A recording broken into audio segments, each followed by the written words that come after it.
How come I don't see if it's live? Did you see that it says recording? You did. I think so. Yes. Oh, I know why. I know why, because I'm here. Okay. See if it's live. Did you see that it says recording? Today's technology. Okay. So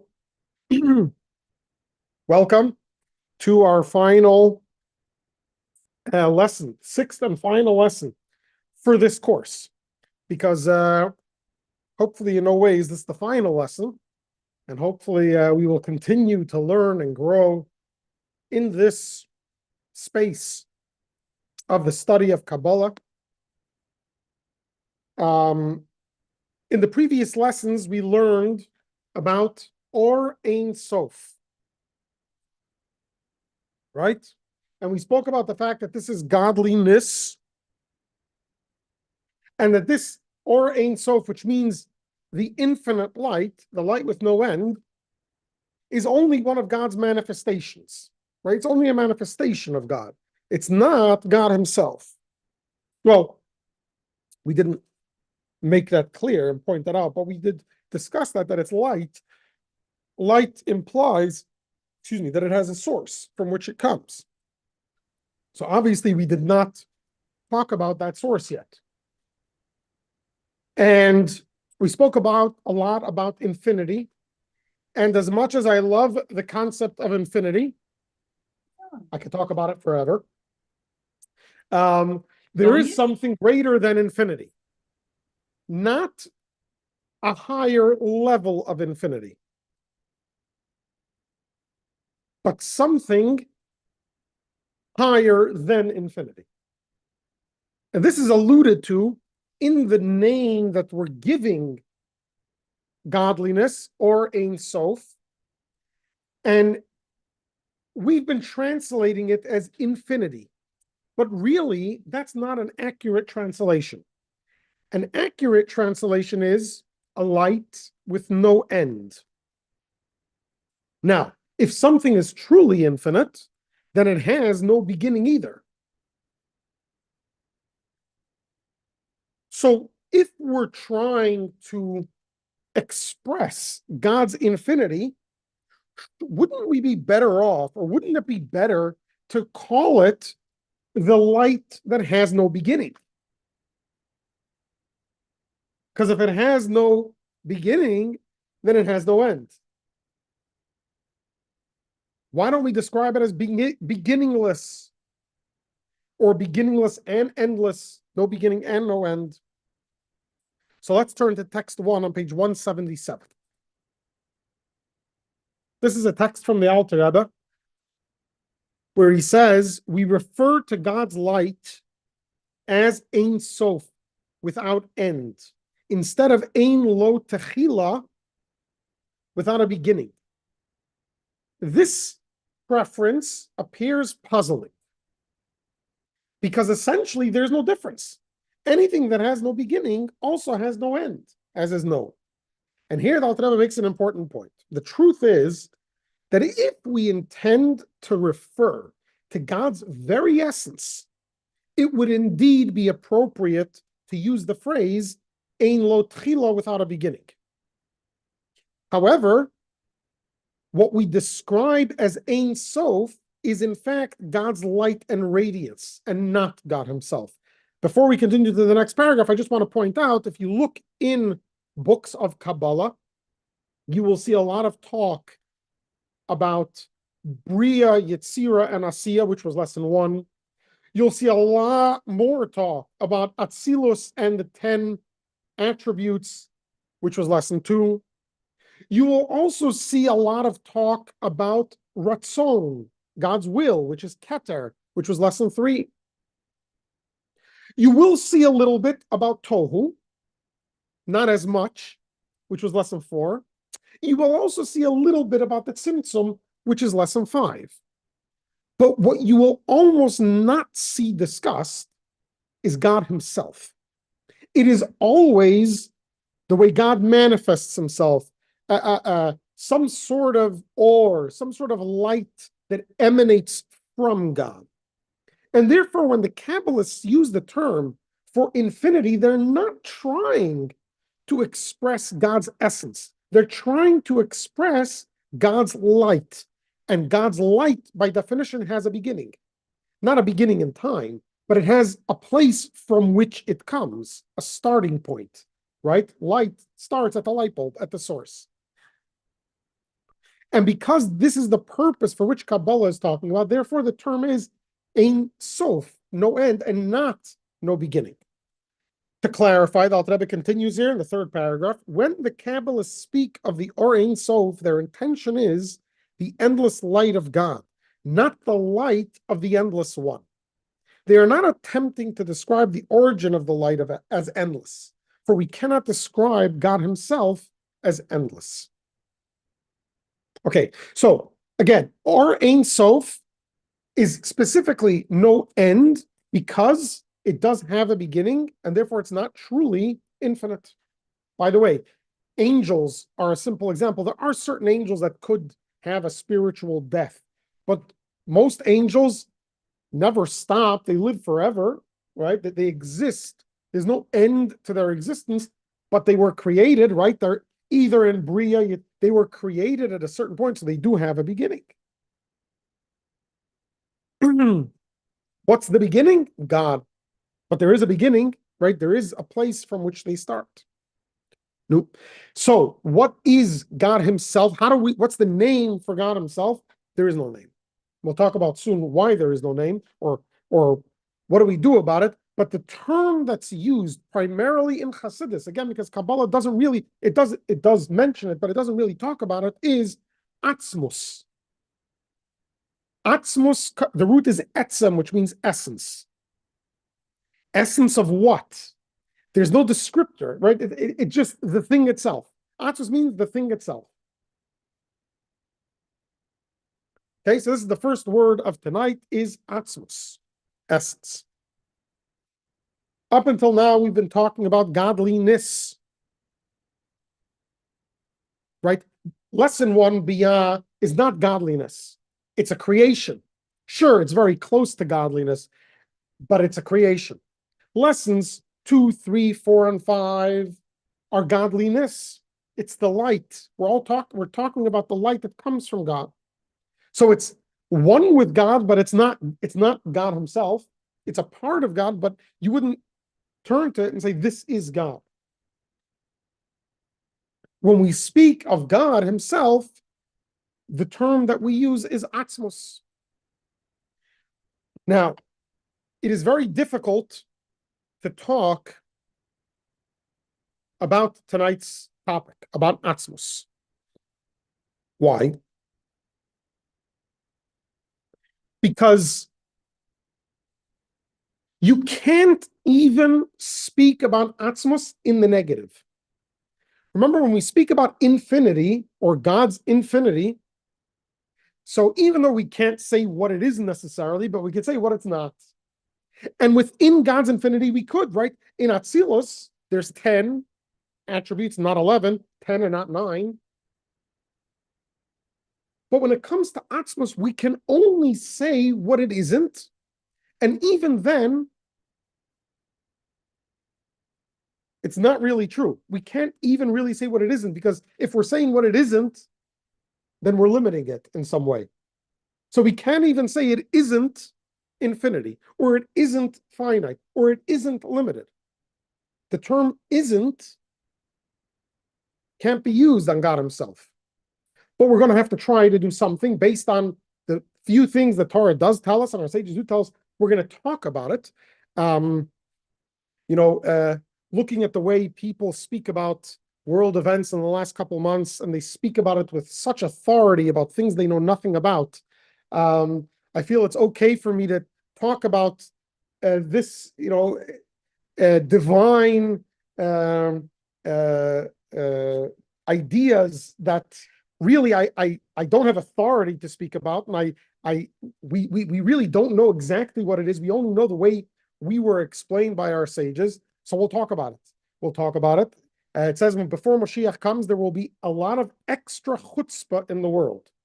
Chutzpah will reign in the world before Mashiach comes. So we have chutzpah when we talk about atzmos, but otherwise it's very difficult to talk about atzmos because there's no definition, right? The Alter Rebbe says in Tanya, if you say that an idea is so deep you can't touch it, people will laugh at you. Why? Because if you say the idea is so deep you can't understand it, fine. So if the idea wasn't so deep, or if you were a little smarter, you would be able to understand it. But to say the idea is so deep you can't touch it, you're mixing two things that are just non-relatable. So that's why people would laugh at you, right? So trying to talk about atzmos and giving it a name or a definition or trying to is almost as laughable as that. But we're going to do our best to see what we can come up with, what language and what tools we do have. Let's look at text 2. Every title is a description, an attempt to describe something about a particular entity. It follows that the recipient of the title is an entity with a degree of definition or limitation that lends itself to the description. Now, none of this is true of God's essence, and we are left without any form of name or title by which to refer to him. Our knowledge of Atzmos is limited to the fact that he creates. Consequently, we have no way to refer to Atzmos other than to describe him as creator. Now, that's not a description of Atzmos. It's just the only thing we know about it. We know that it exists because everything has to have a source. That source is God. The only thing we know about God is that everything that does exist came from him. So we know that he's a creator. He's much more than that. He isn't limited to being a creator, but we know that he's a creator. The only thing we know. That's the only term we could use of description. So this is the first thing. We're going to try to discuss about 7 or 8 things, if we have time, maybe a 9th thing about Atzmos. The first thing is, you see it on page 179, the figure is going to go from 1 through 8. It'll get bigger and bigger as we go. But number 1 is Atzmos has no definition whatsoever. Now, it's important to realize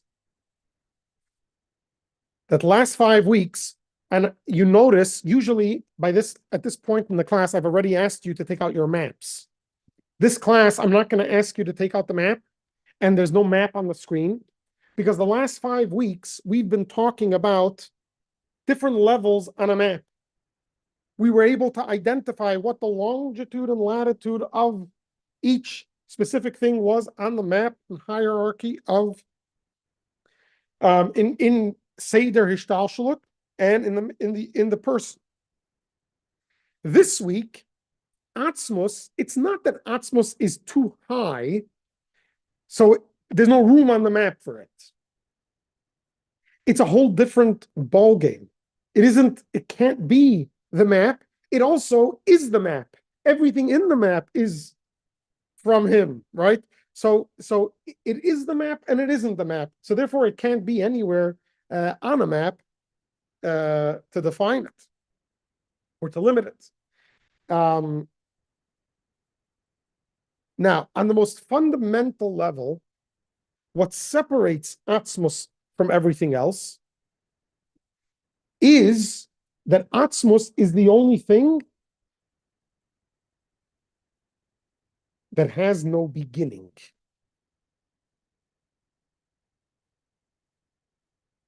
In other words, because he has no beginning, this is a famous concept in Kabbalah, and it's at the very beginning of Maimonides.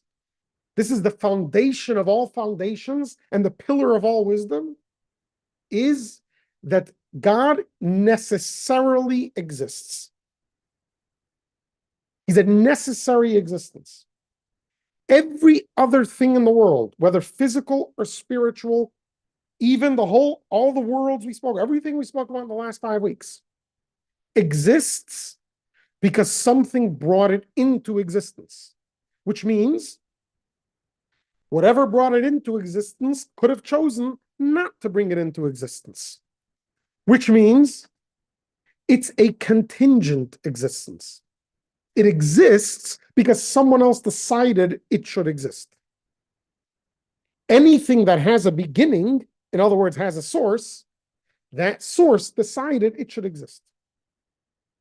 But because there is the first thing, and that first thing has no source, has no beginning, always existed, right? No matter which religion, what theology, there's always going to be the first thing that from it everything came. That first thing doesn't have a source. If it does, then it's not the first thing, right? The very first thing, whatever you call it, any name you give it, the very first thing always existed, and therefore it has to exist because nothing brought it into existence, and therefore nothing can take it out of existence. So it will never end.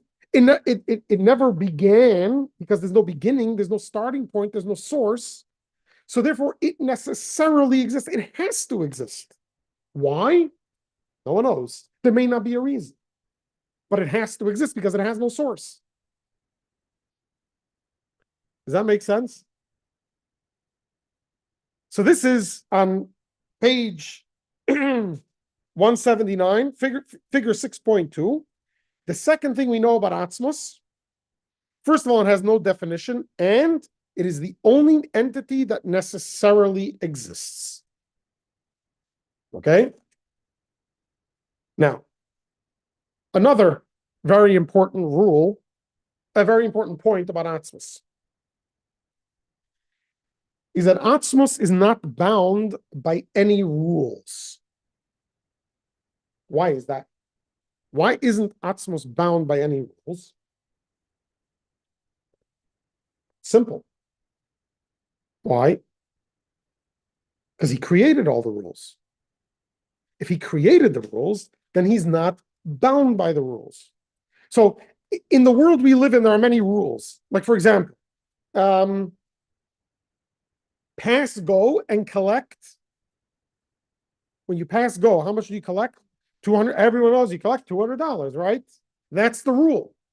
Why is it 200 and not 400? Because the guy who invented Monopoly decided it's 200, but that's the rule. And everyone plays by the rules. Why is it that which goes up must come down? Why is it that yesterday is before today and tomorrow is after today? That's a rule. Yeah. Why is it that rabbis speak for very long? No, that's also a rule, right? I don't have a choice. I can't control it. Most things in the world have rules, right? We call them nature, call it whatever you want. It's a rule. And a rule, you have to abide by the rule. Now, some rules are arbitrary. Like pass, go, and collect $200. That's a rule that some guy made up. He could have just as easily made up the rule, pass, go, and collect $400. It's $200. Some rules are not arbitrary. Some rules are baked into 2 + 2 is 4 is a rule that's baked into our existence and can't be changed, right? Can't be changed. But since these are all rules, and by definition, they were created, so whoever created those rules is not bound by them. In other words, if you think about it, 2 + 2 is 4 is exactly the same as pass, go, and collect $200. Except pass, go, and collect $200 was a man-made rule. And therefore, because I'm also a man, a human, I can decide to ignore your rule. Whereas the rule that 2 + 2 is 4 and that everything that goes up must come down is a rule that the creator created. And therefore, I can't decide not to listen to the rule. But it's also a rule that was created. Yeah. And therefore, because God created all the rules, therefore he's not bound by any of them.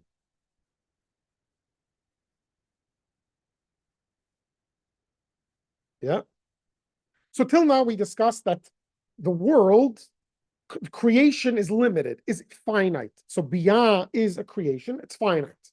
God or godliness is infinite. So what do you think? Is Atzmus infinite?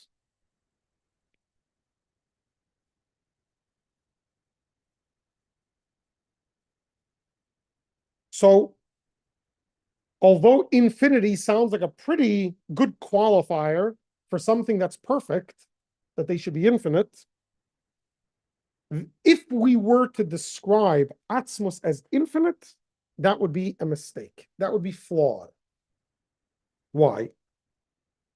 Because if we say it's infinite, that means it's limited to infinity. Something that's infinite can't be finite. That's the rule.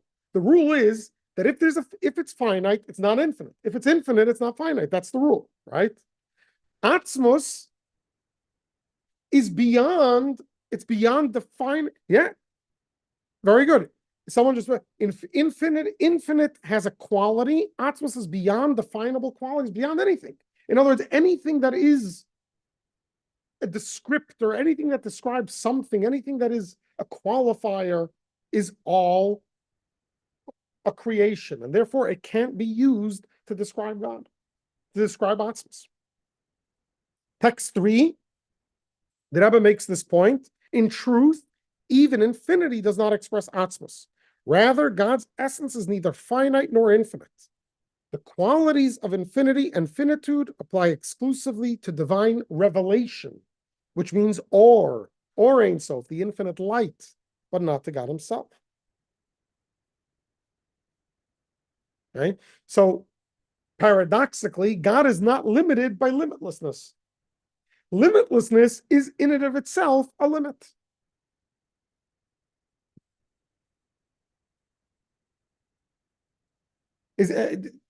I still have everyone's is it hot in here? No, it's good. Everyone's comfortable. Okay. Earlier in the course, we discussed how I think last week we discussed how, or maybe 2 weeks ago, we discussed how even infinity has the ability of finite, right? But it's within it. It's a part of it, and you need the tzimtzum to reveal it, right? But it's part of it. But what's it really? It's infinite. Atzmus, you can't even say it's infinite. You can't say anything about it. This gives birth to a very interesting mystical idea, and this is going to be our second term of the day, Nimna HaNimnaot, which means the impossibility of impossible. Nimna means impossible. Nimna HaNimnaot means the impossibility of the impossible. Right? The famous question, can God create a rock he can't lift? Yeah? Of course he could. And of course he can't. Of course he could, because God can, you can't say he can't do something. You can't say he can't do something. Nimna HaNimnaot. Now, here's the classic example. By the way, there's no real way for us to imagine this or to understand this or to comprehend it. But there's a manifestation of this in this world, in the world that was seen, not by me, or any of us, but it did exist.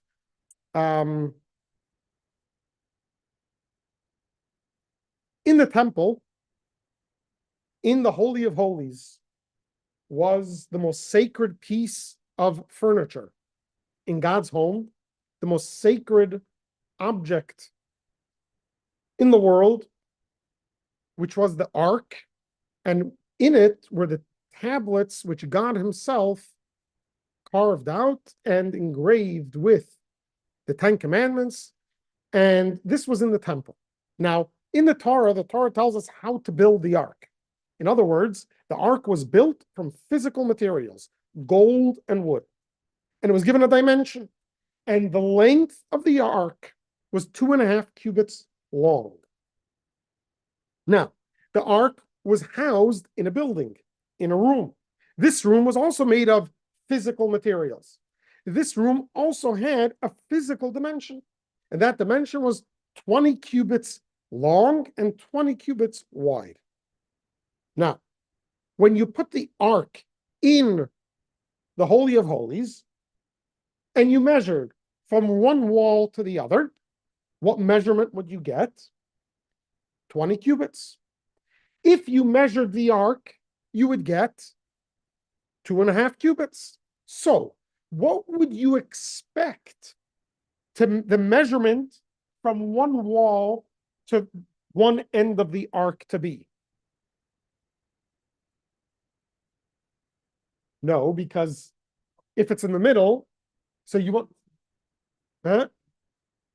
So 17.5 is the whole rule. What's 17.5 divided into 2? Huh? 8 8 3/4. Very good. So you would expect it to be 8 3/4 from one wall to the end, and from the other wall to the other end, 2.5 in the middle. However, if you took a measuring tape and you measured in the temple, you would measure 10 cubits on either side of the ark.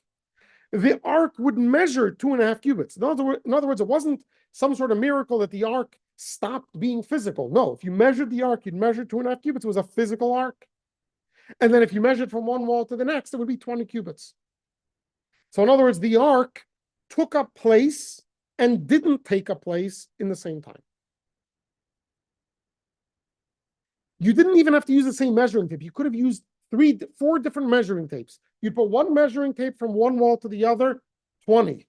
One measuring tape from here to here, 10. From the other end to the other wall, 10. And then in the ark, 2.5. So you should have 22.5, and you'd have 20.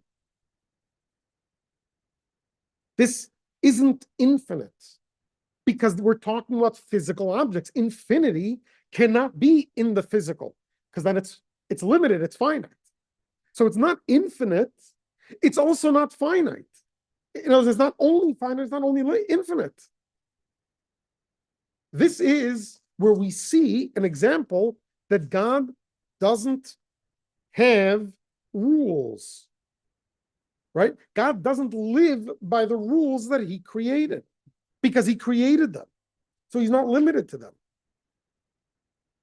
This leads us to our third point about Atzmos, in that because it's the source of all rules, it follows no rules whatsoever. So far, so good? Now, up until now, this all may seem a little irrelevant and philosophical. However, there is a very relevant application of this idea that God follows no rules. There are the rules of physics and the rules of nature that we've sort of been discussing till now. However, there's another set of rules in the world, and they are the rules of morality, right and wrong, holy and unholy. And here too, Atzmos is not bound by these rules either. After all, he created that too. And this answers one of the most perplexing midrashim of all times. This medrash, any commentary that's on the medrash discusses this medrash. Let's look at text 4. From the start of the universe's creation, God foresaw the deeds of the righteous and the deeds of the wicked. As it is stated, God knows the way of the righteous and the way of the wicked that is due. Okay, so God saw all of everything that will happen before it happened. This was represented at the start of creation in the verse, the earth was chaotic and desolate. Okay, so that refers to the deeds of the wicked. And God declared, let there be light. This refers to the deeds of the righteous. Okay, so the beginning of the world, God sees what's going to happen, and he sees there are going to be wicked, there are going to be righteous, and he sees everything they'll do. Now listen to what the Medrash says. However, the narrative has yet to clarify the genre of deeds that God desires. Is it these or those? Okay, amazing, right? The Medrash is saying that God sees everything the righteous are going to do and everything the wicked are going to do, but we don't know yet which one he wants. In other words, at this point, what we consider righteous acts and what we consider evil acts are exactly equal. We don't know which one God wants. And this is clarified in the following verse. God saw that the light was good. Clearly, God desires the deeds of the righteous and does not desire the deeds of the wicked. In other words, what the Medrash is saying here, could God have desired stealing? Could God have decided that stealing should be a mitzvah and putting on tefillin should be a sin? Absolutely. God made a rule that stealing is bad. God could have made a rule that putting on tefillin is bad, and we would believe it's as bad as we believe stealing is bad. God could have made stealing a mitzvah, and we would believe with the same conviction we believe today that stealing is bad, we would believe stealing is good. Because once God decided it, it is now baked into the fabric of our beings. We can't change it. But for God, God decided it. So God could change it. God could have decided the exact opposite. And this is the only real expression of a term that we've discussed many times in the past, and that is Bechira Chafshis, or free choice.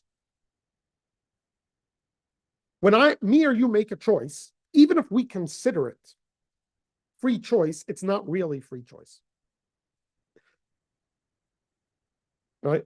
And almost any choice we make, there is something pushing us to make the choice. It might be very, very subtle. Like, for example, sometimes you're driving, or I don't know you. Sometimes my head clears sometimes when I drive. Sometimes I'll just drive and I won't go anywhere. I'm just driving, getting into the car and I drive. And then I'll decide to turn, but subconsciously, when I decide to turn, there's a reason why I'm turning, even though I'm not going anywhere. Sometimes it's because in Judaism, we like to do the right, so I'll turn right. Sometimes I know that if I'm going too many times right, I'll end right back home, so I want to go left, right? So is it free choice? Well, in our world, it's free choice because there's nothing really pushing me to go this way or the other. Nothing's telling me to go this way or the other.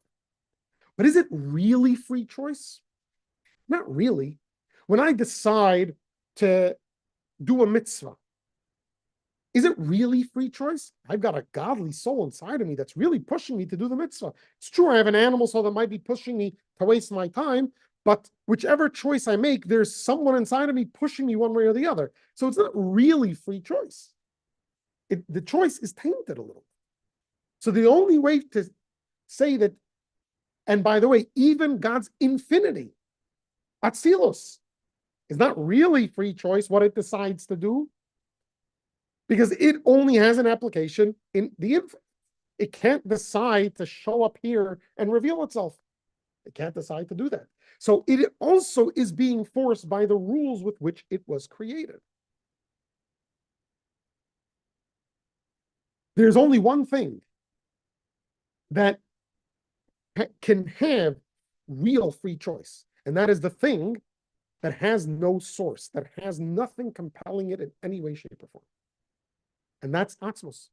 So that's thing number 4 we can say about Atzmos. So again, number 1 is it has no definition whatsoever. Number 2, it's the only entity that necessarily exists. Why? Because it has no beginning. It has no beginning, so it has to exist. Number 3, it follows no rules because it created all the rules. And therefore, it is the only thing that has absolute free choice.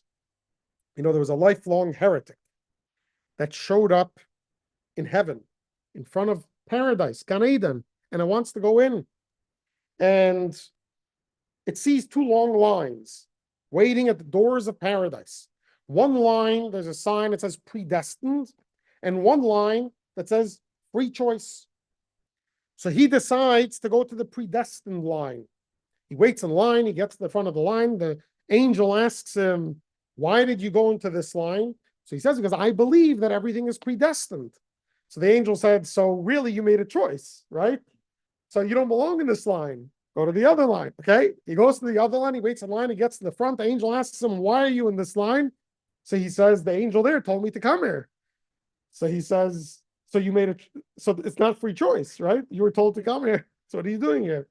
So really, right, for a creation, any creation, even for godliness, there is no real free choice. Yeah? Okay. By the way, everything has some sort of metaphor in this. You work for a boss, and the boss decided that the workday is 9 to 5, and that he wants to sell hats. So he hired you to sell hats from 9 to 5. He could have just as easily decided to sell socks from 8 to 4 or 10 to 6. But once he decided to sell the socks, to sell the hats from 9 to 5, you better show up 9 to 5 and sell hats. But ultimately, right? Ultimately, that who decided that the right thing to do is come in at 9 and not 10? The boss decided it. If the boss would have decided his workday starts from 10, would it have been okay to come in at 11 or to come in at 9? You would have come in at 9, the doors would be locked. You'd be trespassing if you walked in at 9. And if it's 9 and you come in at 10, you're fired. Why? Because that's the rule. Once the rule's set, that's the way it is. But the boss can make any rule he wants. He could change the rule in the middle too. And if the boss comes an hour late, you're going to go up and say you broke the rules? No, because the boss made the rules.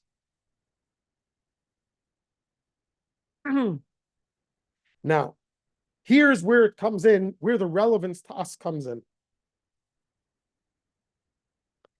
Even though God decided, for whatever reason, that stealing is bad and eating kosher is good,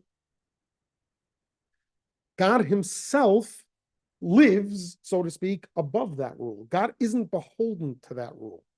Even though that's the rule he made, and therefore that's the reality we live in, he himself is not limited to that rule. So to God, stealing and Shabbos is equal. To God himself, to Atzmos, stealing and Shabbos is equal. Just like to the boss, 8 to 5, 9, it's the same amount of hours. Now, he doesn't really have free choice. He has a calculation why he wants 9 to 5 and not 8 and not 8 to 4, right? People are not, there's reasons why, right? Because he lives in a world. But God, although he decided one way, he really isn't limited to that way. And this allows something amazing. You could live your life and do everything wrong,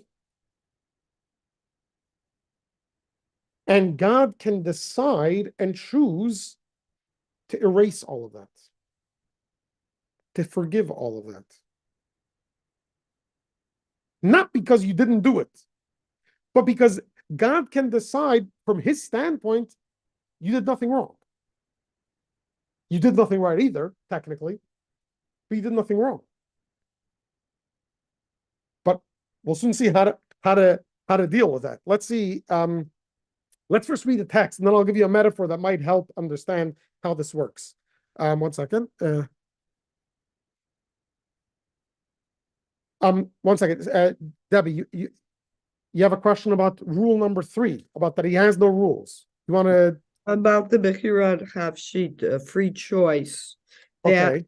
kind of definition I'm kind of fuzzy on. On Bechira, on the concept of free will?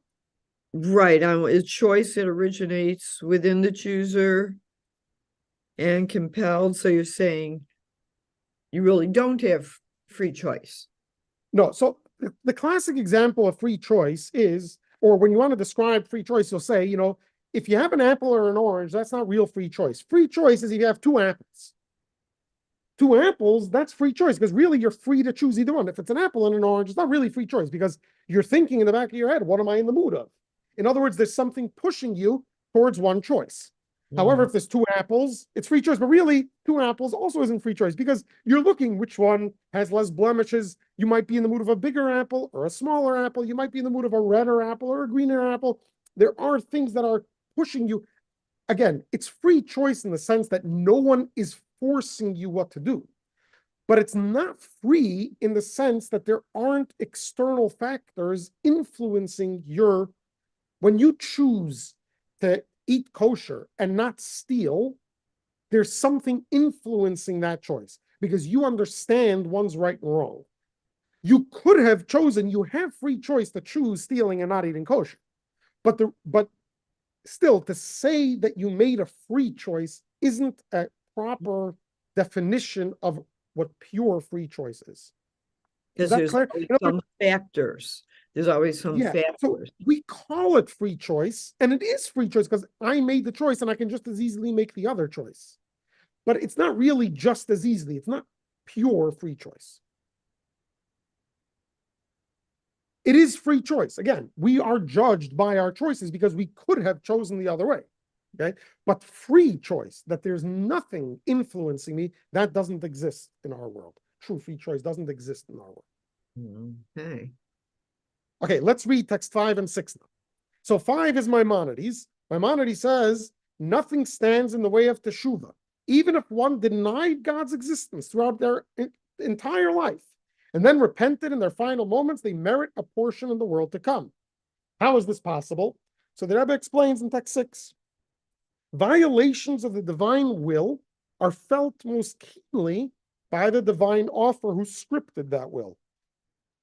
Therefore, who do you affect when you sin the most? The author, God.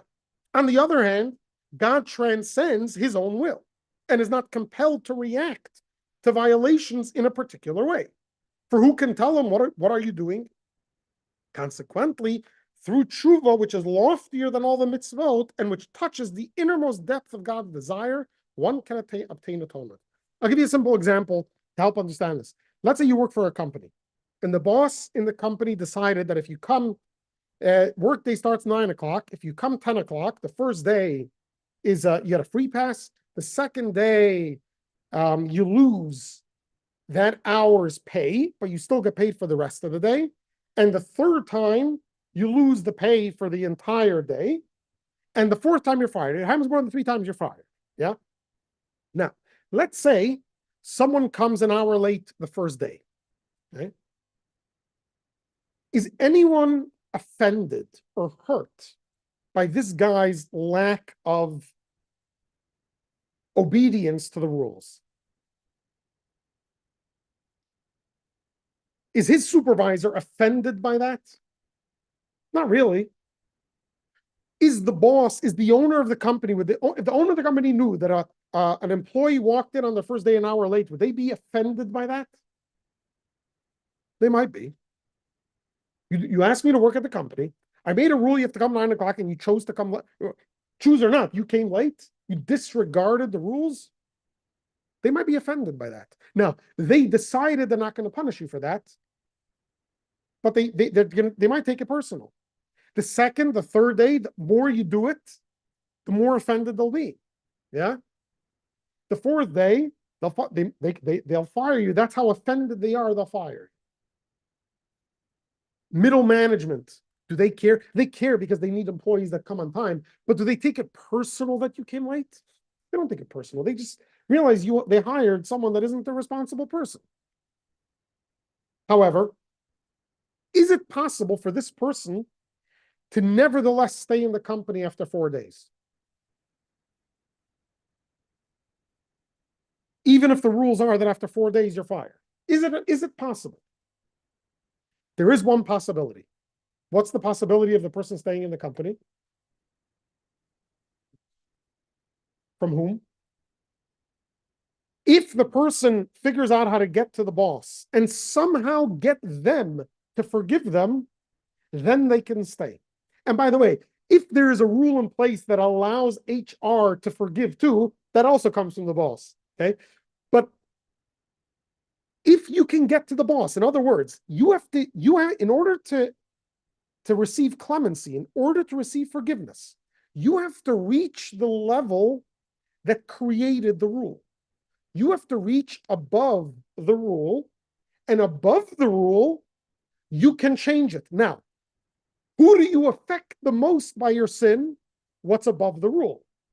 Middle management, yeah, they're paid to make sure you keep the rules, but they're not personally offended if you don't keep the rules. Only the rule maker is offended if you don't keep the rule. And yet, at the same time, together with the rule maker being the most affected by your rule breaking, the only one that can forgive the rule breaking is that same rule maker can forgive. Okay? So this brings us to point number 5 about Atzmus, and that is that Atzmus can is the only thing, for lack of a better word, Atzmus is the only one that can truly grant forgiveness when we do teshuvah. So now you'll ask, but how do we get to the boss's door? How do we get to Atzmus to elicit this teshuvah? So here's something that, again, is not on the map because it can't be on the map. But also, as you'll notice that the last couple of days, last week, we didn't really compare the human to God. First couple of weeks, we spoke about how the human is in the divine image, right? On the map, we had a parallel system for godliness and for the human. In lesson 1, we discussed our levushim, our garments, right? Thought, speech, and action. Bia. Lesson 2, we discussed the soul powers, the intellect and the emotions. In lesson 3, we discussed the divine will, Keter, right? Lesson 4, we didn't go further up necessarily on the map. We just said that there's parallel, the same way there's all of these levels in the godly soul, there's the same thing in the animal soul, right? So where is Atzmus in the person?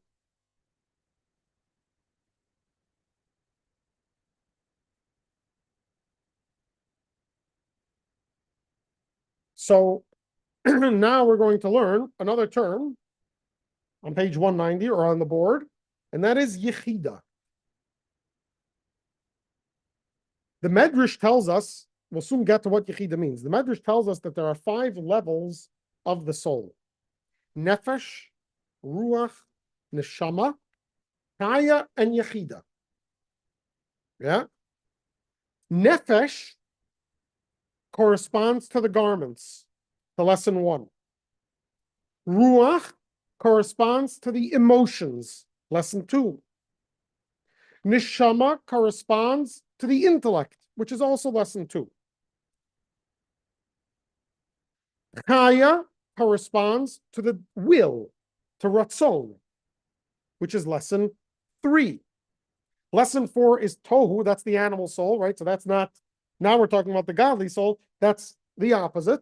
So there's the Nefesh, Ruach, Neshama, Chaya, technically, of the animal soul. And now, so what's the 5th level? Yechida. So what's Yechida? Yechida parallels Atzmus. Just like there is, once you've reached the top of the map, then there is a whole different thing, which is the Creator himself, God himself. There are all these levels of the soul that manifest in different ways, and then there is the essence of the soul. Here it's referred to as Yechida, not Atzmus. Atzmus means essence. What does Yechida mean? The united one. Yachid, like unified. It's unified. Let's read text 7. Together, the Jewish people and God form one complete entity, so to speak. This is due to the bond between the very essence of the soul and God's essence. By contrast, while the soul's various expressions and powers also enjoy a relationship with God, the relationship is susceptible to damage as a consequence of the person's choices.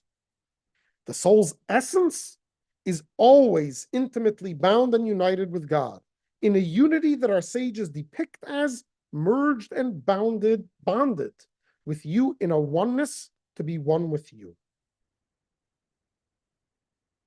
In other words, every level abides by the first four levels, just like the whole Seder Hishtalshelus abides by rules. There are rules. If the soul breaks those rules, the soul violates God's will, they hurt and blemish that connection with God. But then there is the essence of the soul that is one with the essence of God, and that's above all rules. Nothing can ever break that relationship or connection. The problem is the part of your soul that's living life isn't always in touch with that part of his soul. And therefore, he doesn't always want to do teshuvah because he's living his life based on his other four levels of the soul.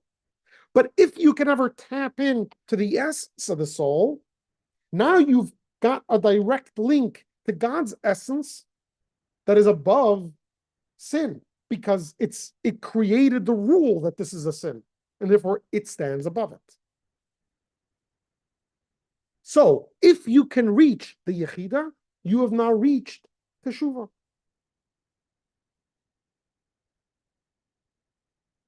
Yeah, makes sense? To the best of your ability, best of our ability. In other words, there's a part of the soul that's indestructible. Nothing can ever happen to it. Again, because it is connected to the place that's above rules. If you live above rules, you can never break a rule. You can never do anything wrong. Because you live above, you are in a place that doesn't have rules. So you can't break a rule.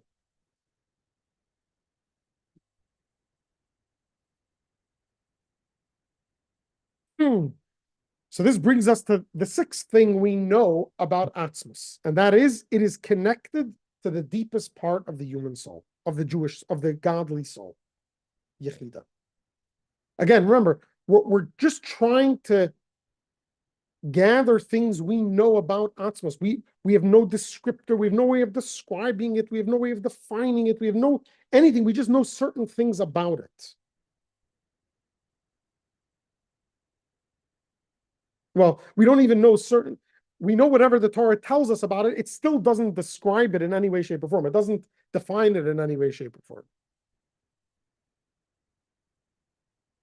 Okay. I just a heads up, because it's the last lesson, I did want to do like sort of a conclusion at the end of the course. We might go over time, but if you have to leave at 8:30, please, you're not going to disturb anyone if you leave, and you can watch the recording at the end. Okay.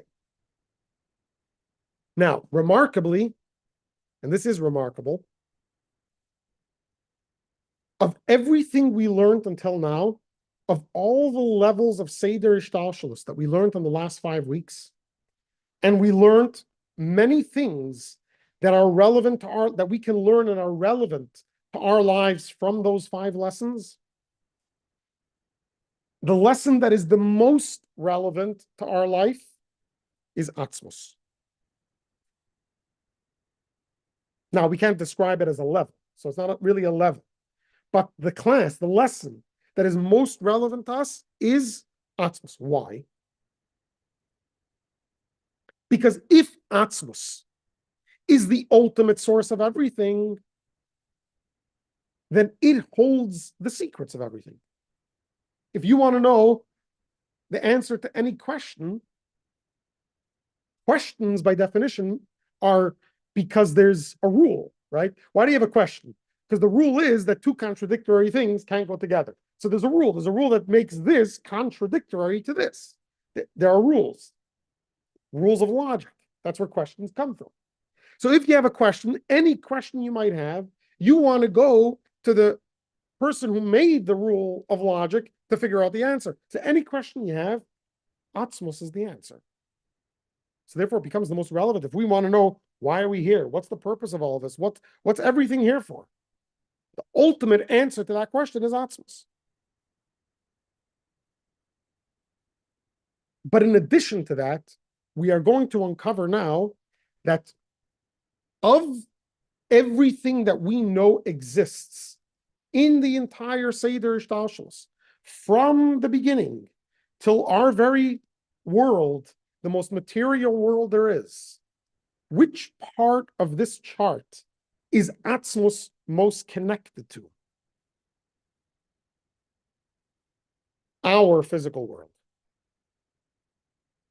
And this is for two reasons. The first one, as Chassidus points out, and as ridiculous as this may sound, we, as human beings in this physical world, share a quality with Atzmos. It sounds ridiculous. But let's look in text 8. Page 193.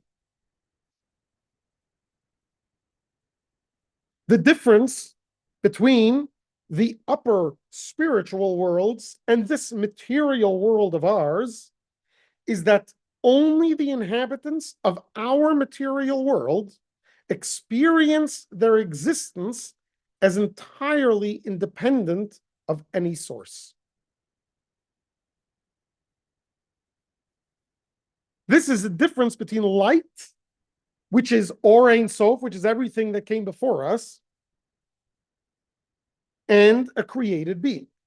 Light points to a source. When we see light, its existence informs us that there must be a source of light. By contrast, a material creature does not indicate the existence of the creator. In fact, it actively conceals God's existence by projecting itself as an utterly independent existence. Now, only logic demonstrates the incorrectness of this natural perception. Okay, so obviously, if we use our minds, we realize that God created all of this. But when you look at the actual material creation, you don't see God. Whereas if you look at an angel, or if an angel looks at everything, an angel sees God. An angel sees the source of everything. We don't see the source of anything. When you look at an object, the first thing you see is an independent entity. Who's the only truly independent entity in the world? And not in the world, in all of in everything? Atzmos. Because Atzmos is the only thing that has nothing that came before it. In truth, our existence is entirely dependent on God. And it is only our perception that generates a sense of independence. Okay, so obviously we're nothing close, we're nothing compared to Atzmos. Nevertheless, the very fact that we imagine ourselves to be self-generated is because our source is Atzmos, the absolutely independent existence. Listen to the way Kabbalah describes the uniqueness of our world. Now, we discussed that Bria, Yetzira, and Asiya are also creations, right? But what is specifically unique of creation is that it's referred to as Yesh Me'ayin. What does the words Yesh Me'ayin mean? Yesh is one of the first words we learned. What's a Yesh? Existence, something that's has a definite, that's definable, an existence. Ayin means nothing. So how do we describe the creation of our world? Yesh me'ayin, something from nothing. So who's the something? Me. Who's nothing? That doesn't sound very nice. Yeah. Not only does it sound very nice, it doesn't sound very accurate. Is God nothing and I'm something? That sounds absurd. Yeah? So why are we saying it? Why does Kabbalah use this fallacy of Yesh Me'ayin? It should be just the opposite. I am miyesh, nothing from something. Isn't it, God is infinite, but no beginning and no end? Correct. So it would be, Nothing. You're saying nothing has no description. right, Very good. So let's look at text 9. The created entity is considered like nothing before him, meaning that it has no independent existence before God and is therefore utterly nullified before God. So in other words, if you're looking from up there down here, God is something, we are nothing. Nevertheless, that is only before him in God's perception, as viewed with the truth that is available exclusively above. However, the perception from below, in other words, the created being's perception, our perception, is that it is entirely independent creation. This is because the energy that flows into a created entity is not understood or experienced by the entity at all. This is why we refer to creation as something from nothing. Of course, we are nothing from something ultimately. But in our minds, we are something from nothing, because the something we come from means nothing to us. And therefore, we don't even realize that we come from it. And therefore, we call it nothing. We don't feel a connection to our source. We're not like light that projects its source or that projects the fact that it has a source. Now, Bria is also Yesh Me'ayin. It's also a Yesh, right? Bria, which is all the angels. Fine. They do have an independent existence, but it's a much more refined Yesh. And therefore, even though they have their own social security number, they know that they are really a product of their parents. In other words, they realize their source, but still they have an independent existence. But the further down we go till you come to our world, in our world, you stop seeing any connection with what's above it. Now, again, logically, you can get to that conclusion. We could learn, and we can study, and we can meditate, and we can realize there must be a place we come from. There must be a God that created us.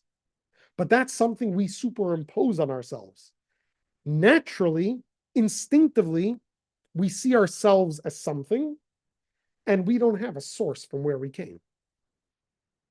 We don't see that on in our day-to-day lives.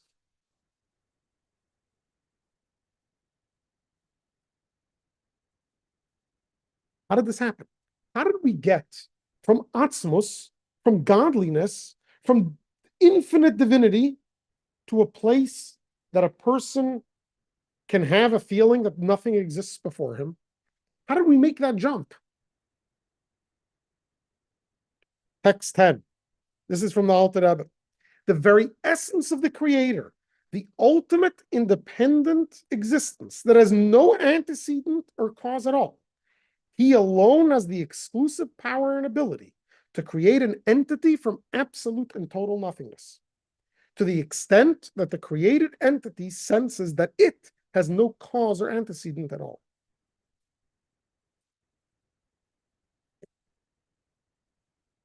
In other words, Atzilus can only create something that follows its rules.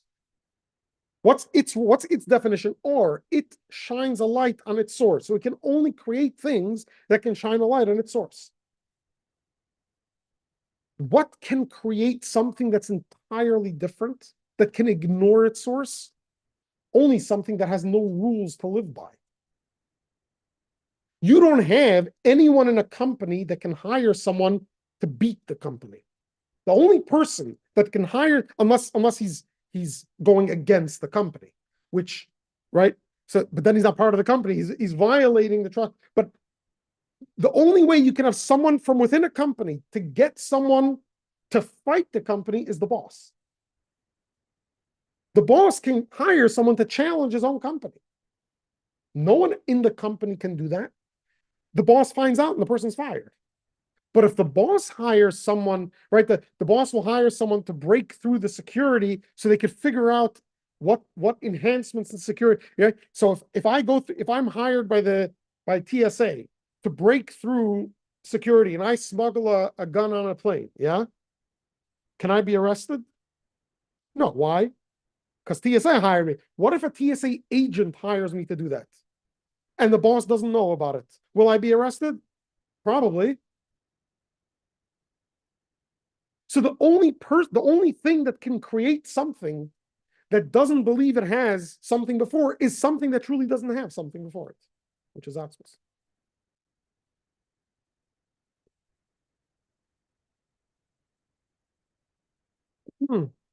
And which is why, by the way, most things that happen in this world, when we observe objects or phenomenon that look like they come from God, or that we can imagine come from God, and that shines a light on God, that's all on Seder Hishtalshelus, right? Because it's like a light. Where do we find Atzmus in this world? In pain and suffering. In the place where you think God is least present. In the place that screams there is no God. That's where Atzmos is, because the only thing that can create something that screams there is no God is Atzmos. What's the thing that makes everyone stop believing in God? What's the one thing that proves God doesn't exist? There's nothing that proves it, but what's the one thing that convinces people there is no God? When they see meaningless or useless suffering. Yeah, if you see a murderer suffering, you have no problems with that. But when you see a child suffering, say, how could there be a God if a child's suffering? You don't say, how could there be a God if a child's happy?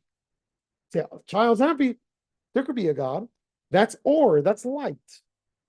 But when you see a child suffering and you say, there can't be a God, that's Atzmos. Because who can create a reality that denies God? That says there is nothing before it? That it comes from nowhere? Only Atzmos can create that.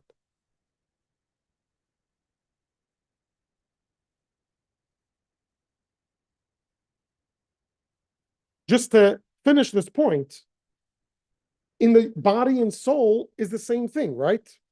The soul senses where it comes from. The body doesn't. So which part of you was created by Atzmos, your body or your soul? Your soul senses where it came from. Therefore, it wasn't created by Atzmos. It was created by one of the levels in Seder Hishtalshelus, by Or Ein Sof, by the infinite light. The body, it doesn't know where it came from. It thinks it came from itself. It doesn't think it has an origin. It came from Atzmos. And that's why the soul wants to deal with the body. Because the soul realizes that there's something to work with here. I can gain some. If I marry this person's wealthy. I can benefit from the wealth this person has. This person has a connection to Atzmos. I can get from that. So the soul comes to the body, works with the body, it struggles, it suffers, but it understands ultimately that if it gets it to connect to its source, to Atzmos, it can benefit from that too.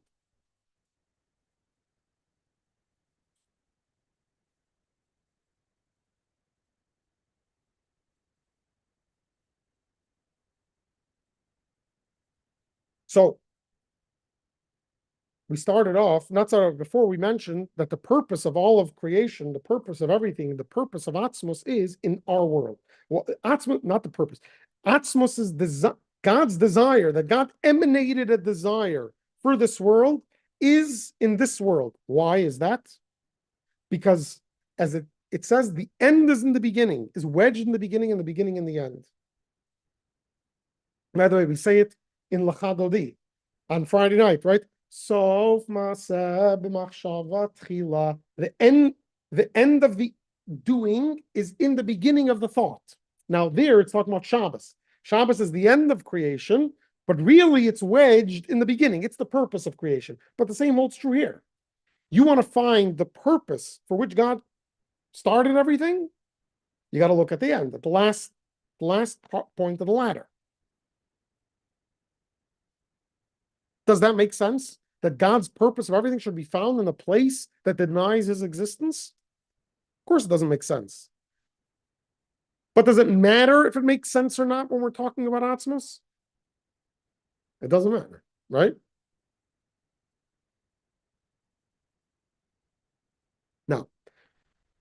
There is a question that wasn't asked. I'm going to ask it, but I'm not going to answer it till after the class. I might forget, so please remind me if I don't. And the question is, if God is above all rules, can create everything, right? Why did he need to create Seder Ishtalshalos? Could have done everything, ended up with this world, right? He's above all rules, could have created our world, a body, a soul, could have had the same outcome without this whole map in between. From Atzmos' perspective, from all the levels, we know why it had to be that way. But when you get to Atzmos, there are no rules. He could have created any rule he wanted. So he could have created a rule without all of this. We could have saved ourselves 5 weeks, one class, and finished. Well, God could have created us in a way that we wouldn't need something to argue about. We'd feel just as satisfied without arguing. Right? He could create anything. Okay. Now, I'm going to skip text 13. You can read it at home. I just want to point out that if you think about when you read text 13 at home, think about if you would have read this text before the course, and think about how much more you understand now that you went through the course. If you don't understand something and it bothers you, you can email me or text me or call me and I'll help you understand it. But I'm assuming you will see how much more and how much differently you understand this text now that you're reading it now compared to as if you would have read it 6 weeks ago. Okay, but the point of it all is that this brings us to an idea on which the entire Hasidus is based on which the entire Torah is based on which our entire existence is based, the purpose of everything. Because the purpose of everything is in our world. And what's the purpose? Dira, which means a dwelling place, bitachtonim, in the lowly, in the lowest.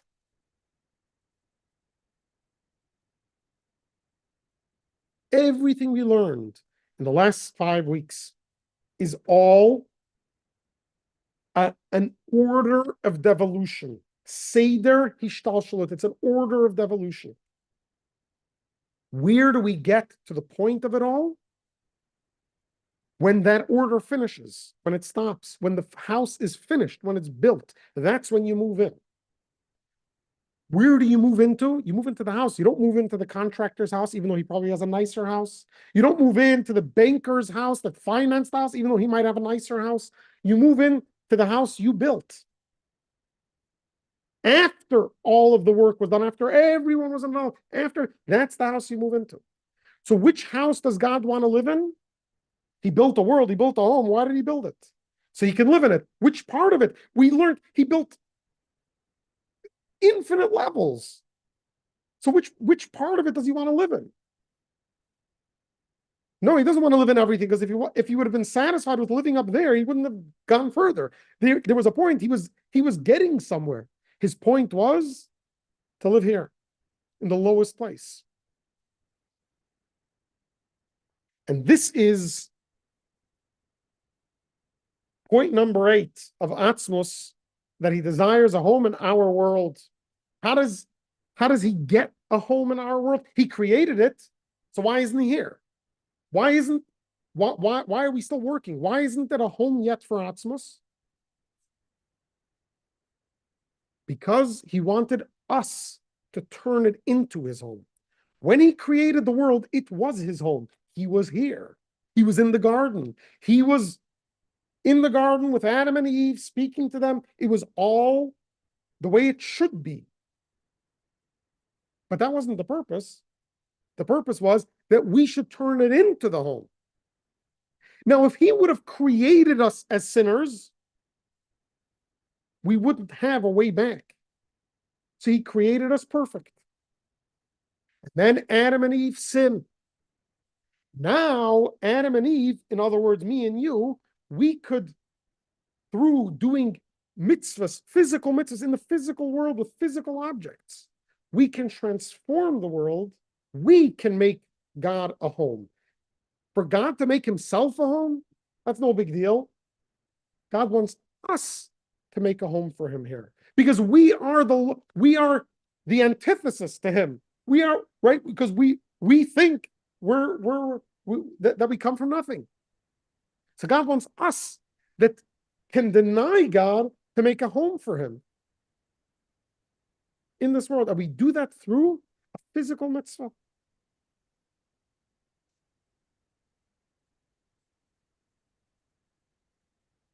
One final thought. We're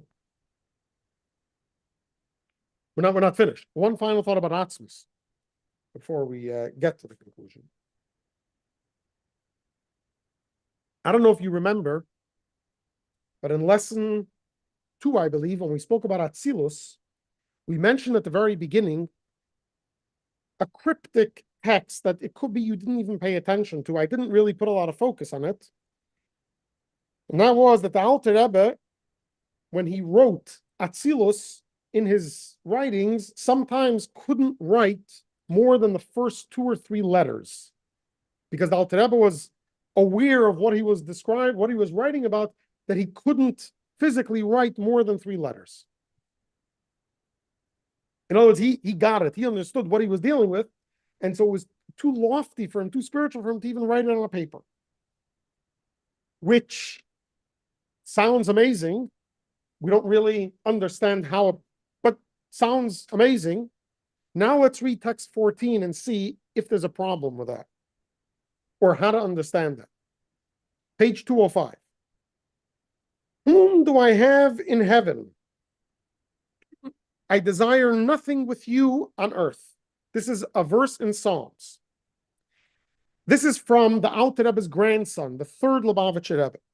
The love of God expressed in the verse is to crave nothing at all other than God alone, not even the heavens or the earth, which doesn't mean obviously the stars or the trees. It's referring to the higher worlds or the lower worlds, or the higher or lower levels of paradise.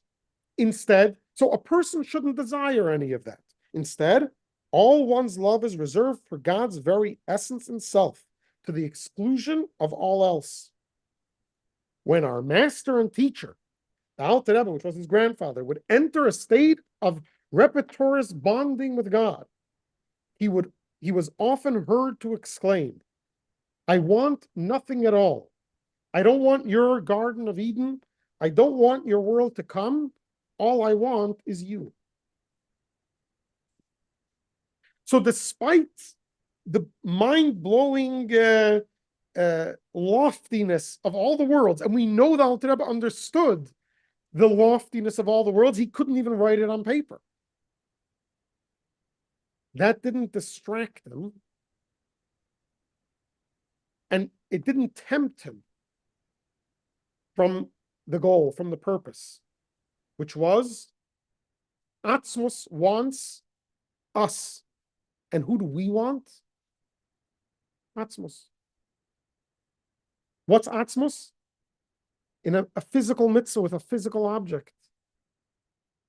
The world to come, what's going to happen after I die? What's my reward going to be? What rewards will I get? That's meaningless. That's like the person that walks into the king's palace for an audience with the king, and he's amazed by all the paintings and everything, that he gets caught up and he misses his appointment.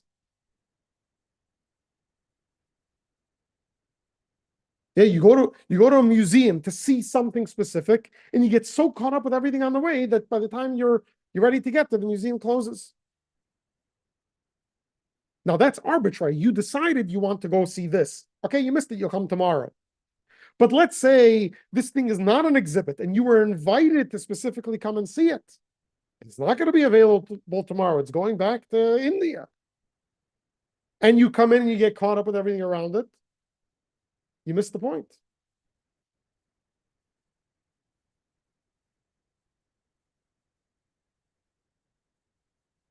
So before I want to conclude the course. Before we do, any questions or clarifications necessary for today's lesson about Atzmus? Again, I understand we have a hard enough time wrapping our heads around spirituality we have an even harder time wrapping our heads around infinity. There's no way for us to wrap our heads around Atzmus. But there were certain things that we said about Atzmus that were told to us by the Torah, by God himself, that give us some sort of idea of where we should be headed towards, what we should be trying to accomplish.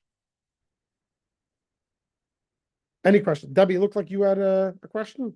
Right, can you go back over the 5 levels of the soul? Because I missed Yes. trying to get that, So, let's see if I can. that diagram. I'll bring up the slide. The target. Nope. Let's see, that was with the. The bullseye Yechida. cut right there, right there. Yechida.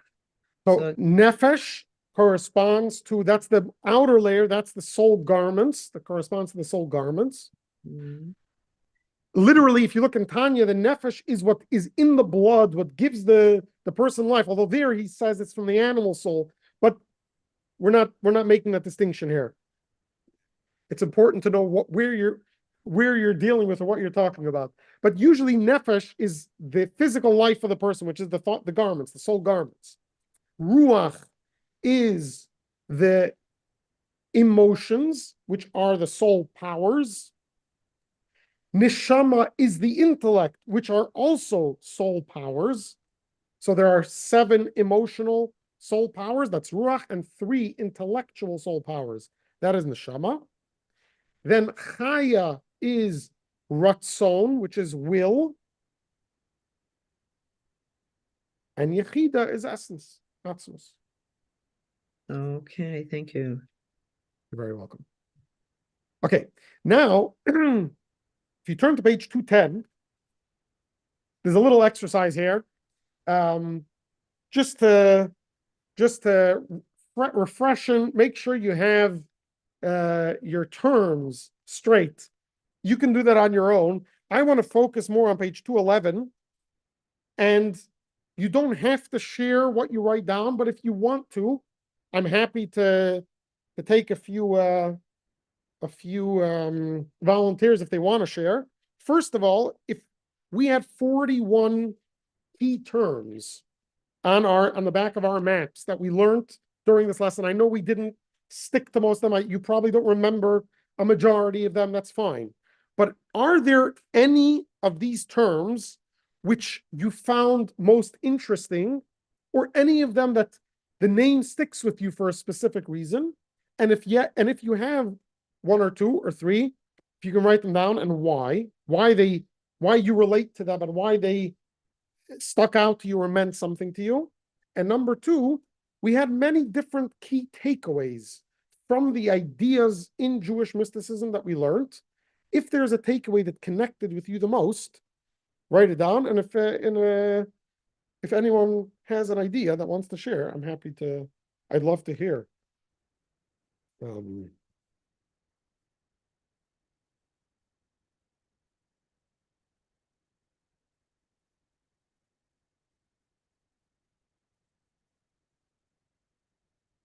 Yeah. Because like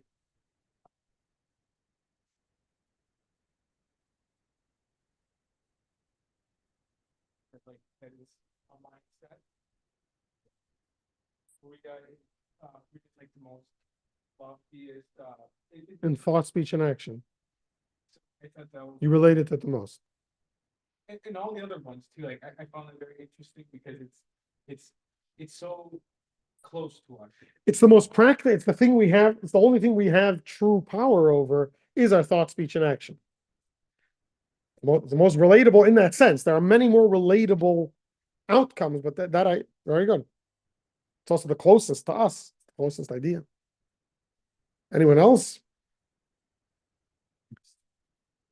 Yeah, you'll wait till afterwards. Earl. Yeah, okay. Tohu, going back to Bereshit when we talk about that, and there was chaos. But to me, I always heard, when we learn it, it's always Tohu Vivohu. What is that? Chaos and void. A void. How do they describe Vohu? Without form. it's not really describable because it's chaotic, because it's, how do you describe chaos? Chaos, right? So, like a mishmash. But I mean, but we're not really focusing on the second half of that. It's more of the tohu, not necessarily the vohu, and I mean that, you know, that was, I thought that was trying to bring it back to, you know, an origin, you know, of somewhat, you know, getting back to Bereshit. mhm. Okay, very good. And I think Yeah, when we were talking about the two that could be opposite each other, and then they harmonized. There was Tiferes. Tiferet, Yeah, Tiferes, yeah, right. Chesed and Gvura. coming together. Yeah, very good. Okay, so I want to conclude with a story, and then we'll watch the trailer for the next course. The story is like this. One of the earliest Hasidim, his name was Reb Isaac of Hummel. He was a great, great rabbi, a tremendous mind, and he became a Chassid. In other words, when he started his career, he wasn't, and then he became a Chassid. He lived very old.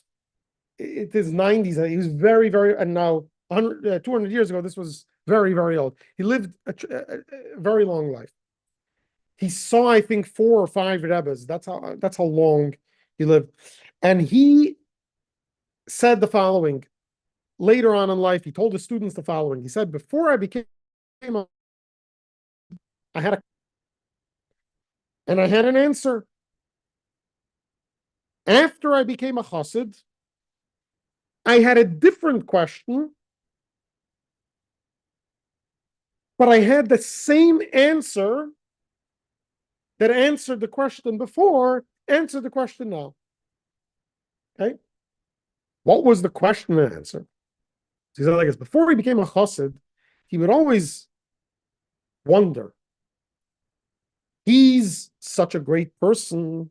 He spends all his life davening and learning and helping others. He's so refined and so great. How in the world is God ever going to come up with a paradise big enough for what he deserves? It's impossible to have a reward big enough for what he deserves. No. So what's his answer? What was his answer? Yeah. Hashem could do anything. In Hebrew, it's called Kol Yachol. He can do everything. So Hashem could build a paradise big enough for him.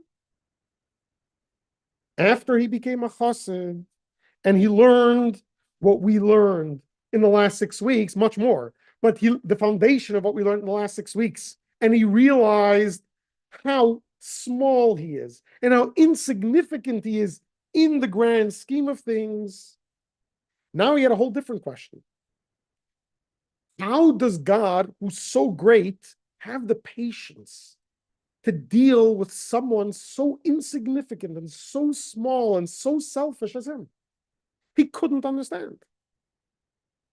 And what was the answer? Hashem could do anything. Hashem is a Kol Yachol. So a different question and the same answer. We just spent 6 weeks and we dealt with some of the most complex things in Kabbalah. I think every week I was saying we're on a journey to become a Kabbalist. I think now we realize, however much Kabbalah we thought we knew till now, how little we may actually know.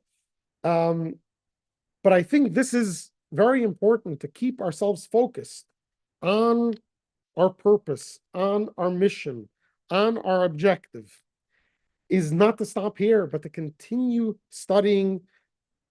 This stuff is available online in the library. You can buy books. There's a wealth of information to expand your knowledge in these ideas that help us build a more coherent a more relatable relationship, ultimately with Atzmos, but even with all the levels in between.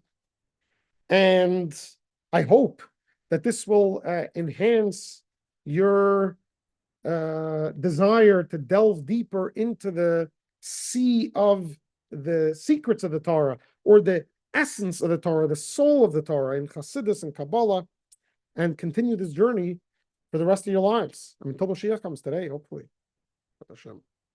But before we conclude, I do want to share with you the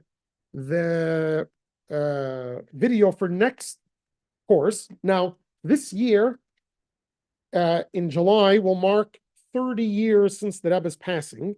And so this next course is going to be about the Rebbe's advice that he gave to people, which we can all learn from. It's not a course about the Rebbe. It's a course about the advice the Rebbe gave in the day-to-day life issues that we deal with. So it's going to be very much a multimedia course. There's going to be a lot of videos and a lot of excerpts from the Rebbe's letters and correspondence with people. It's going to be a whole different style than previously, but just a glimpse, and then we will take questions. For decades, tens of thousands found Jewish answers to their hardest life questions at the Brooklyn doorstep of Rabbi Menachem Mendel Schneerson, simply known as the Rebbe. He showed how Jewish wisdom provides clarity and direction on our real-life concerns about health, work, family life, fulfillment, adversity, and anxieties. I told him, Rebbe, having a crisis of faith. It was a really, really difficult time for us. The Rebbe spent long nights meeting countless people from all walks of life to talk about their most pressing personal struggles. I escorted into the Rebbe's study, and I'll never forget it if I live to be 100. When I looked at him, I saw tears, as if he was my brother, and I'm talking to my brother. The Rebbe answered hundreds of thousands of personal letters, seeking answers to private questions of everyday life. And the Rebbe said to me, so do me one favor, go to one more doctor. It was such a wonderful answer. And he said, it's not. Now you can discover the Rebbe's real-life answers for yourself. Shirley Chisholm said in front of everyone there in Washington, she said, I owe this as a rabbi. He was an optimist, taught me optimism. Embark on a multimedia journey to uncover the gold mine of clarity and direction contained in the Rebbe's timeless advice for living a more purposeful and successful life. Join us for Advice for Life as we tell firsthand stories of the Rebbe's public and private interactions, so you too can explore the Lubavitcher Rebbe's advice for leading a more wholesome, healthy, and fulfilling life.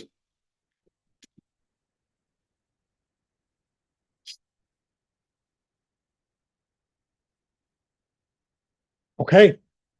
I hope to see all of you there, as well as Thursday night, 5:30 at the Center for Hanukkah. And if anyone doesn't have candles or menorah, if you know someone that doesn't, please let me know. If you're here, you can take one and bring it to them, or send me their information. I'll bring it to them.